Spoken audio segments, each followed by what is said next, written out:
तो आज चलते हैं फिर समतल दर्पण की ओर।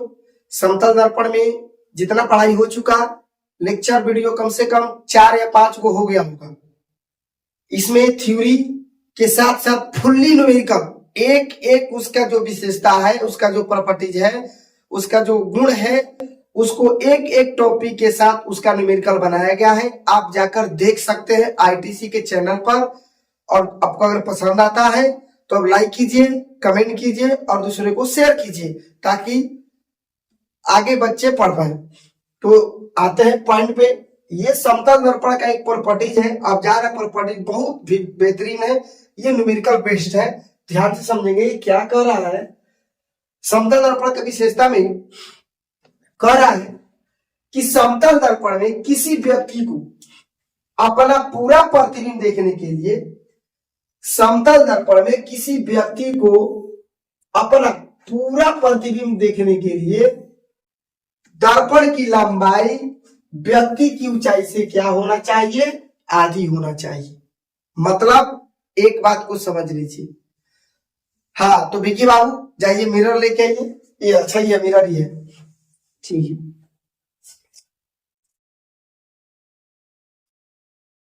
अच्छा, ये मिरर देखिए ला दिए हम।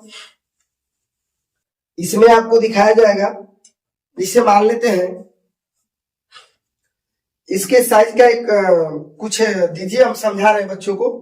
एक काम कीजिए, ये वाला दीजिए। हाँ, ये वाला हो जाएगा, ये वाला तो आ जाएगा। हाँ देखिए, देखिए हमने क्या बोला, ये जो टॉपिक है कह रहा है, ये मान लीजिए बाबू ये 12 इंच का है। हम मान लेते हैं, एक आपको एग्जांपल देते हैं। ये मान लीजिए 12 इंच का पेन है, ठीक है।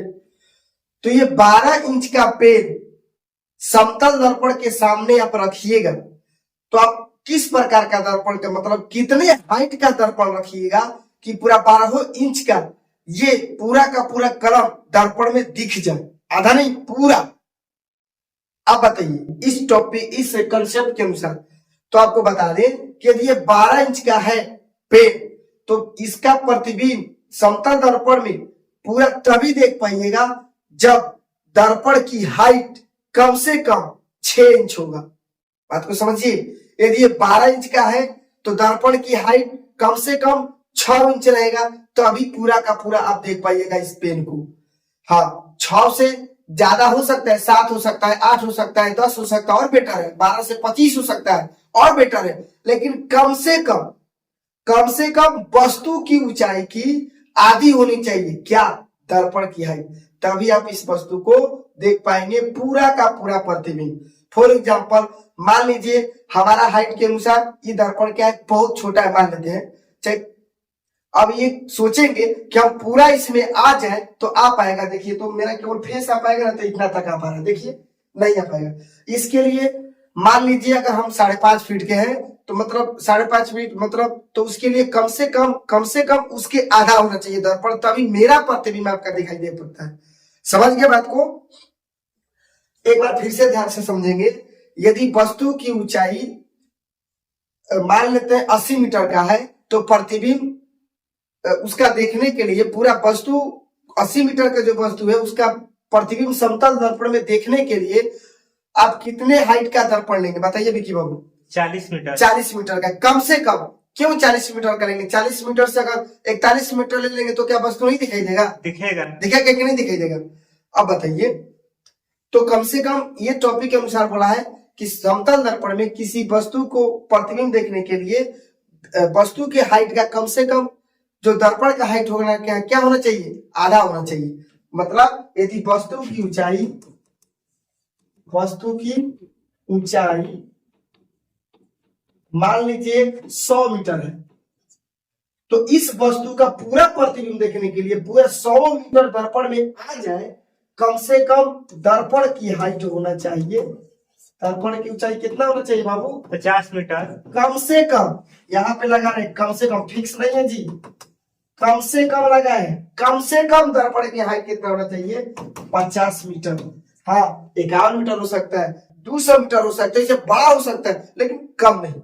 अब कम का मतलब 40, 42 ऐसा नहीं होना चाहिए। अगर ऐसा होगा तो कुछ छूट जाएगा, नहीं देख पाएंगे आप पूरा प्रतिबिंब। बात को समझिएगा, ठीक है ना। जिसे मान लेते हैं, एक बार फिर से समझ लीजिए, समतल दर्पण में यदि वस्तु की ऊंचाई 100 मीटर है और 100 मीटर का पूरा का मान लीजिए इस एक वस्तु है, ठीक है, और ये 100 मीटर का है, इसका पूरा प्रतिबिंब किसी दर्पण में देखना चाहते हैं तो कम से कम दर्पण की जो हाइट है वो आपको कितना रहना चाहिए बाबू, 50 मीटर कम से कम, तभी पूरा का पूरा प्रतिबिंब आ सकता है। ठीक है, ये बात को समझ गए। चलते हैं आगे।